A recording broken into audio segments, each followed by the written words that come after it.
Good morning. Good morning. How are you? Great. Great, because we're going to talk about StoryBrand today. We are? Okay. Yeah. We're going to talk about what it is and why it's important and talk about it a little bit more. So, first of all, we've been in the StoryBrand space for a long time, and it's a term that we throw around really easily. But what is StoryBrand? Tell me about it. It's like a softball question.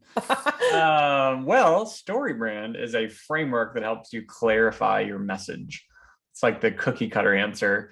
But in all reality, StoryBrand is a process that we take clients through and we've been through ourselves to help you identify how you should talk about your product, your business, how you help clients or customers, or whatever delivery system you have or product or service that you offer. Helps you figure out how to talk about it, helps you frame, put you in the right frame of mind.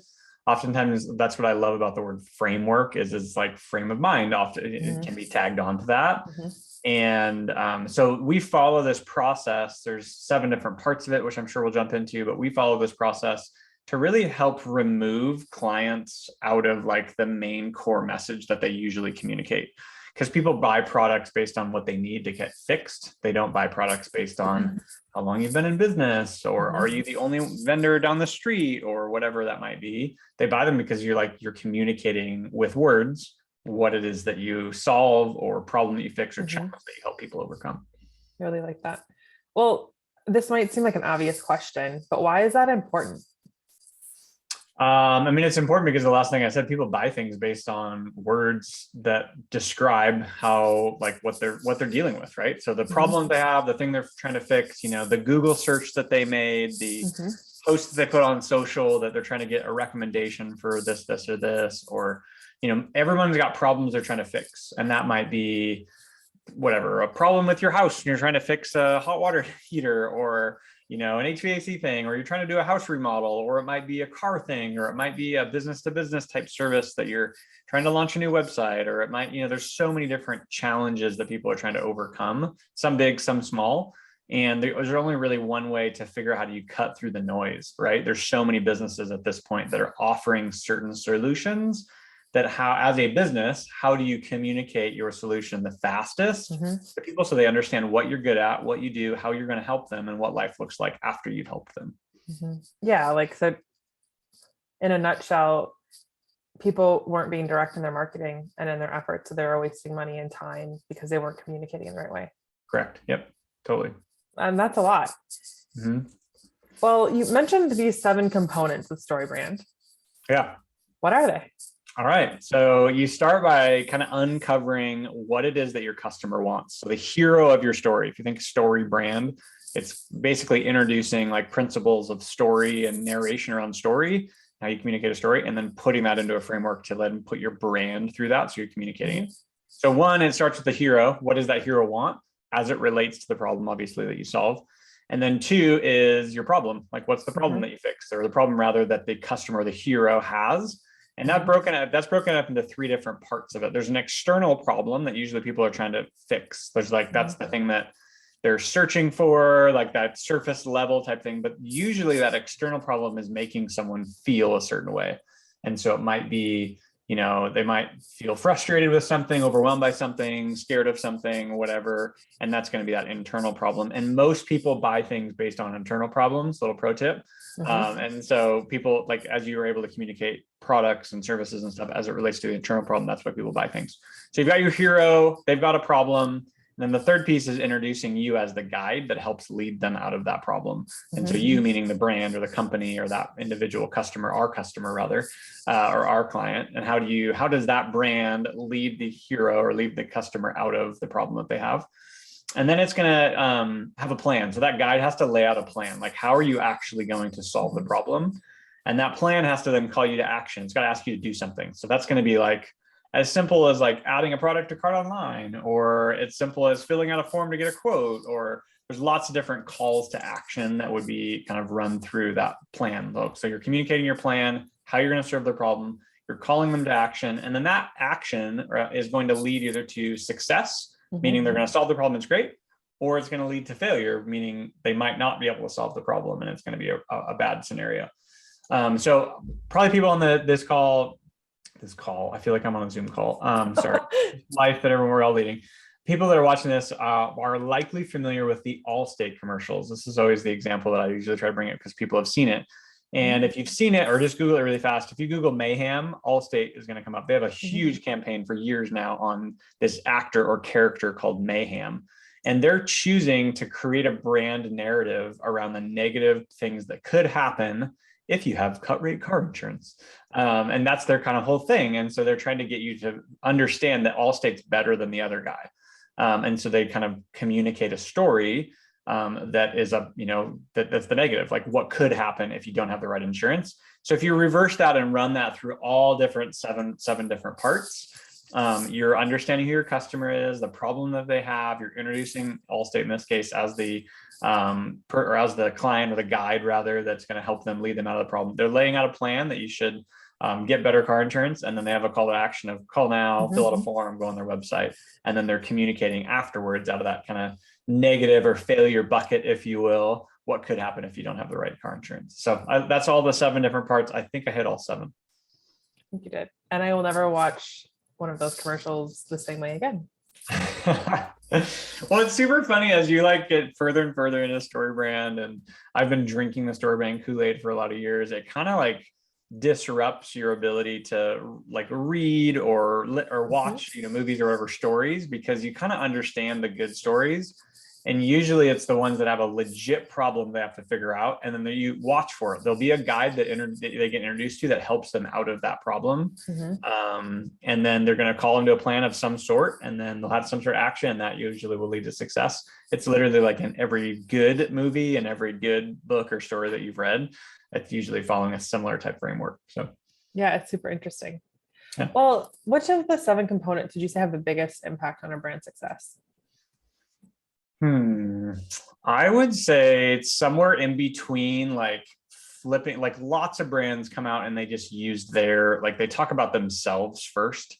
And they talk about why you should do business with them and how good they are on this. And they've been in business for this long and they've got this many clients, and that's great. But most of the time all of us would look at those websites or those marketing materials or those public facing things. And we're I don't actually know what they do, because they haven't told us what they do yet. And so I'd say it's somewhere between that customer want and guide.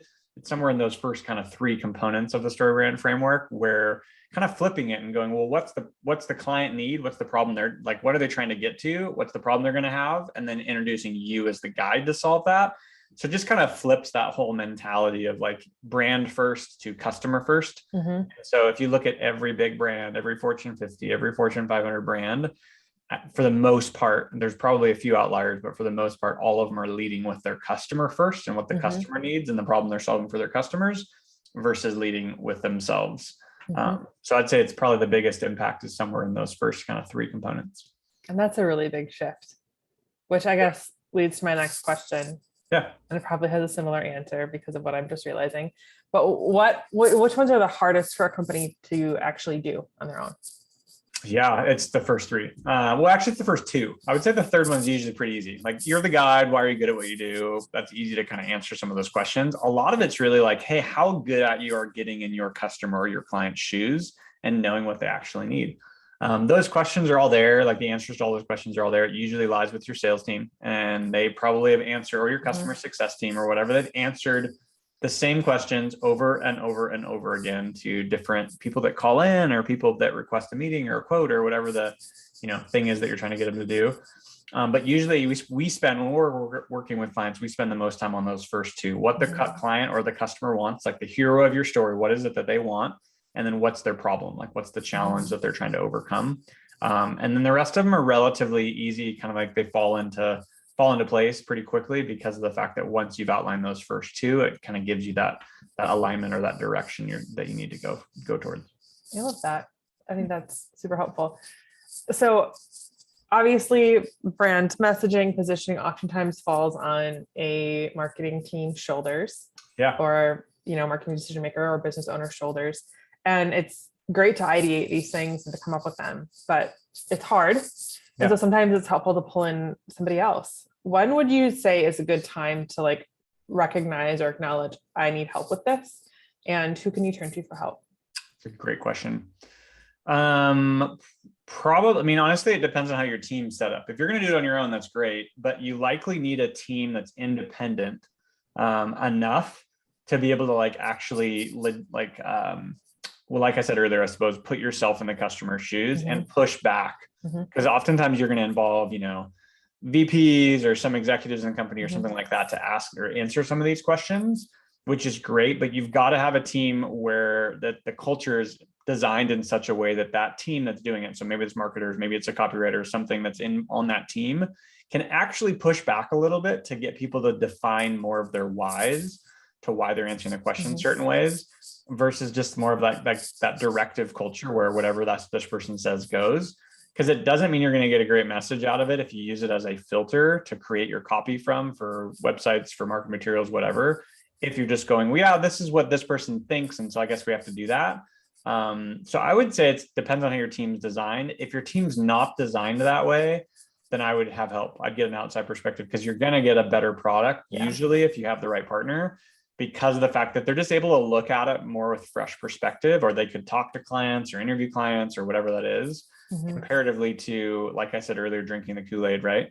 If you've been in your business for a long time, you think you know how all the different things and how they work, and you're probably really close, but oftentimes you need a little bit of a different angle to look at it, or different kind of perspective to have.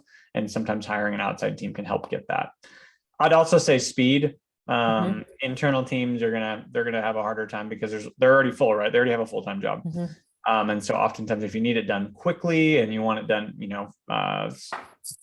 executed, implemented quickly, then having an outside team can help you do that faster potentially. So that's super helpful. Yeah. Who should people turn to for help? I would turn to people that have experience in the StoryBrand framework. And I'm saying that independently of whether it's StoryBrand itself as a brand, or guides that are part of that community or whatever. This framework is not original, meaning like it's been around for a long time. Stories have been told in this fashion for a long time. And so I would just pull from people that have great work and great examples to how they have helped clients implement that in their specific industry. Because that usually tells you that they've been through the process before, and then the outcome is what the people want, or what the people, meaning customers, want, like our customers usually have wanted. So a great place to start is in the StoryBrand community. There's lots of people that do this a lot, but they're not all of them have the same amount of experience. Some of them are new at it. Some of them do it as a side job. Some of them are full on head over heels and been doing it for a long time. So I just would be willing to go do the legwork that needed to make sure that you understand what your output's going to be from that. The other thing I'd add to it as well is we use this StoryBrand framework as a filter.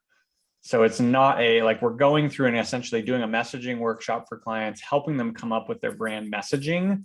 But that brand messaging isn't going to be just this cookie cutter silver bullet that you place everywhere, but you can use it as a filter to realign yourself to go, okay, who's the hero of the story? What is it they want? How am I introducing the guide? And that can look differently across, emails or paid ads or social or websites or sales slicks or whatever. It can look different. It's all the same message, but it can be implemented different based on maybe voice or based on amount of words that you get to use or whatever. It's not not this one size fits all type of approach. So super good points. I like that. And we absolutely do use it as a filter. Even, sometimes when we're creating blogs or we're creating, sales outreaches, we'll be like, this does not align. Yeah. This is not what that person needs to hear right now. Cool. And it helps us kind of shift what we create. So super helpful. Yeah. I love it. StoryBrand, it's a cool framework. As always, it was great to talk with you today, and we'll see you next week. Most def. All right. See ya.